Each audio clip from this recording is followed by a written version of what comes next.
All right, Breanna Davis, thank you so much for being here with us today. She is a part of Dance Education Equity Association. She's the director of mental health, and I'm just so excited to have you here today and answer all of our questions, not only for our dancers, but for our coaches that are on our platform, part of our community. So, I guess my first question for you is just tell me about your path and how you became the board certified dance movement and therapist and how that led you to the DEEA. Yeah, thank you for having me.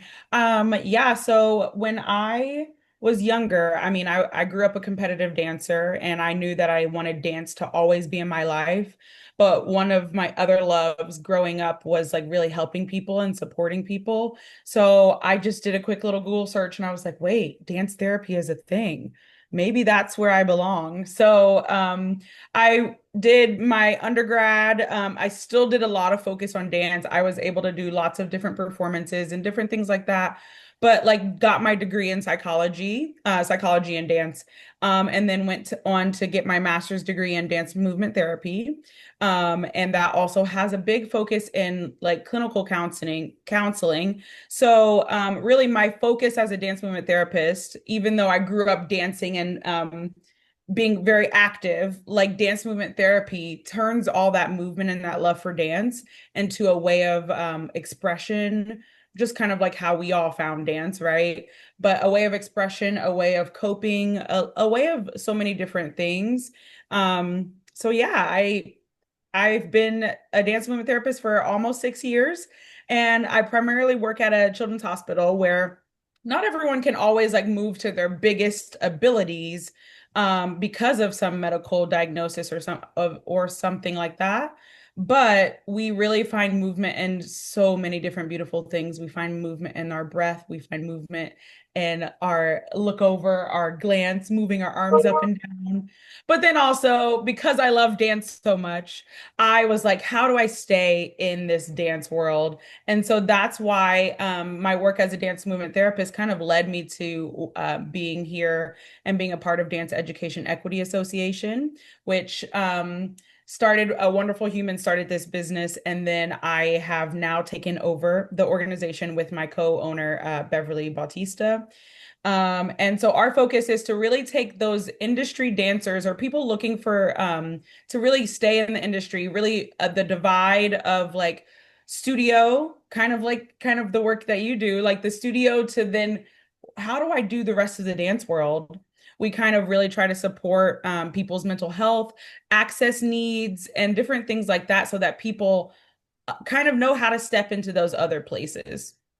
I love that. And I think I always tell like my kids dance is almost like a superpower that Yeah.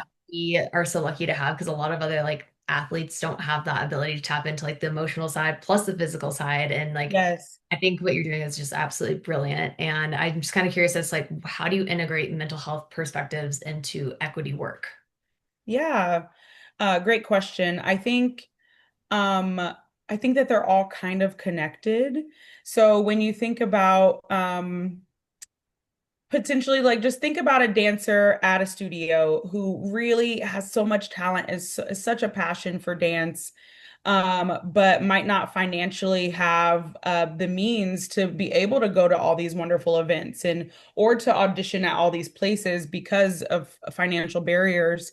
And how much of an impact on your mental health does that take? Because you're like, I have a dream, I have a goal, but there are barriers and blockades in the way. So one of our goals is to, while we support the mental health and like talk about confidence and talk about the way that you walk into a room, how to be a kind person. Like we tell people all the time, like the dance industry is literally all about networking and knowing people and being able to walk into the room and be kind sometimes makes a person's day. And I know that it has made my day sometimes, just like a friendly face. So we take that like idea and then also knowing like that like with equity like financial barriers and like access needs, but also just like saying that like everyone in this space is amazing, that we get to all be together. So let's do it and let's have a great time. So you kind of just add all those different pieces together. to really make a space and make an organization that um is rooting for the dancer and rooting for the human that we are as the dancer also.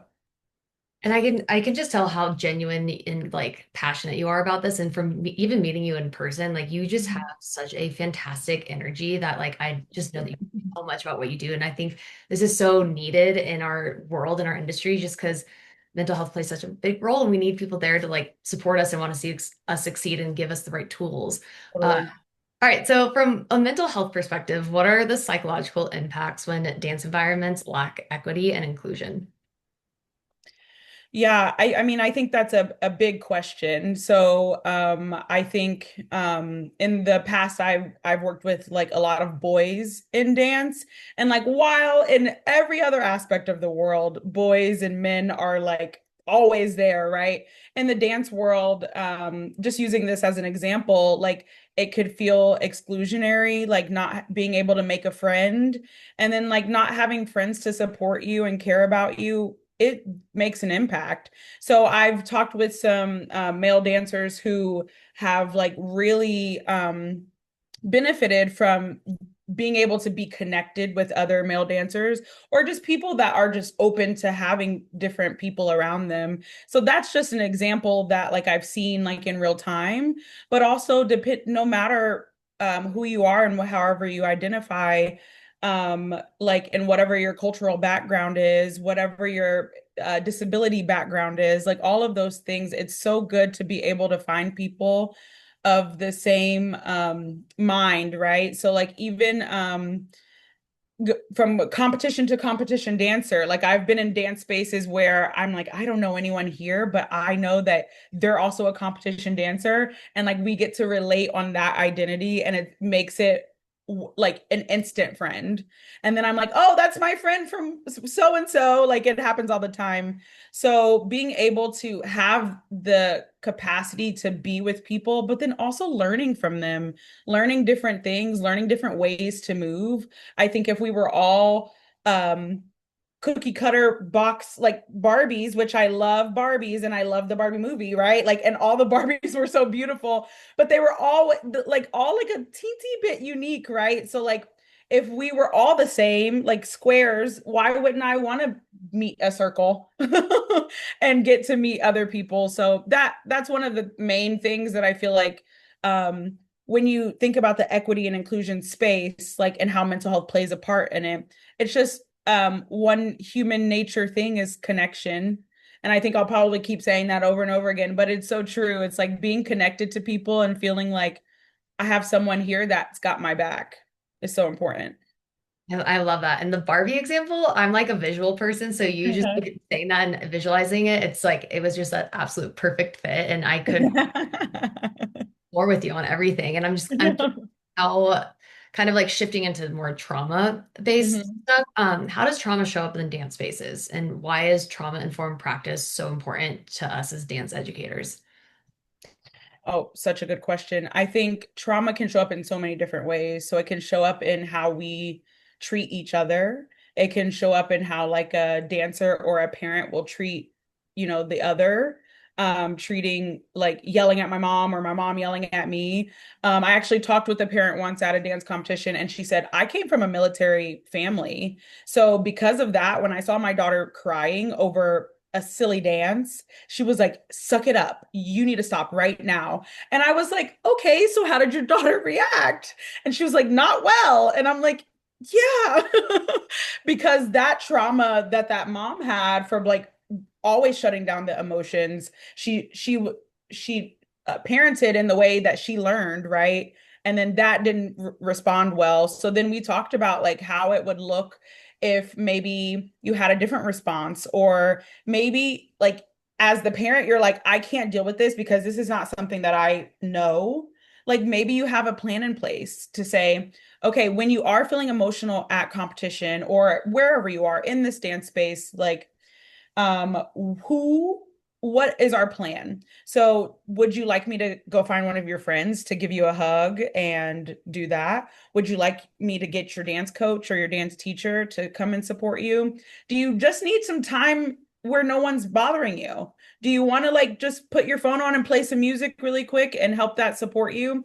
So I think it can show up in so many different ways, but I think what's really beautiful is that when we notice it, is that that's when we can start to create change and to create moments where like the trauma or the cycle of the trauma or cycle of harm can be broken.